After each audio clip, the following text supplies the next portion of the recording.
in trouble at times too. And then in late 20s, I'm finding that my stepkids are saying, boy, I'm not sure I like this. And if they don't tackle it then it's in their 30s. And for me, it was in my mid-40s when I finally said, enough, I want to change. I want to do what I love to do. So what that tells me, it's never too late. Absolutely. Tell me why you decided to create Career Callings, your company. Well, I've been coaching individuals for about 5 years now, and I really wanted to reach more people. I see so many people in the job force today who are unhappy with what they're doing. We just had a survey that went on national news this week. About 25% of the people who are at work are angry. Amazing statistic. And that doesn't even count the people who are dissatisfied, frustrated, or just bored. So we really wanted to get it out to more and more people and let them have a chance to find out what they'd really love to do. Tell me how you go about doing that. Career Callings is a unique 10-week program. And we start with a seminar, a full-day seminar, where the participants get to work in small groups with a coach at each group. And they have their strengths that they talk about. They do a career assessment. They do a values inventory so they can take their core values into the workplace. And a lot of brainstorming and discussion about what they'd really like to do. And then they have a 2-week break where we give them some home assignments to do. And then they start coaching for 8 weeks with a personal coach.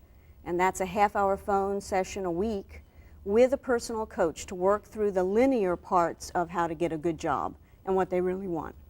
How does someone really find out what is the best route to take? Well, it's a combination of really knowing what your good accomplishments are over the past, what you've been proud of, what your values are, and if you haven't gone through that, you really don't know what you want to bring to the career arena. And then going on from there about knowing how to talk about that, how to get that out on paper, how to get the support you need in order to move forward, how to interview, all the techniques as well. How can you find out about what your interests really are, though, if you haven't found out at our age? Well, career assessments help, but that's not all. It's really about looking inside to what you love to do. And that's why even during the seminar, we're going to do things like visualizations. We want people to really understand and look at what they love to do, what their spirit tells them to do, not just their intellect. Can you actually be doing something that you really love to do and still make money? Because sometimes Absolutely. you may love to do something, but you don't make a good salary doing it. That's true. A lot of people get caught in that. And one of the reasons that we coach folks is to let them release that limiting thought. It's really important to know that you really can have it all. You can do what you love to do and make a great salary and enjoy life in total, not just pieces and parcels. And it is extremely important because what you do, your career, takes up so much of your time. What impact does the new millennium have in, for example, future careers? We're talking about advanced technology and how you have to be caught up, and how much of an impact does that have, and do you cover that in your seminar? We don't talk about technology per se. We do talk about how important it is for you to be motivated in whatever you're doing, because if you're not motivated, you don't care to learn something new. You really do fall behind, and you start to resign at work, you know, without even knowing it.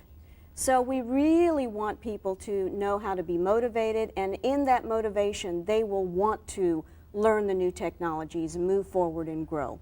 So fear must be a big factor also in choosing to switch, for example. Absolutely. How will someone benefit from participating in Career Callings, do you think?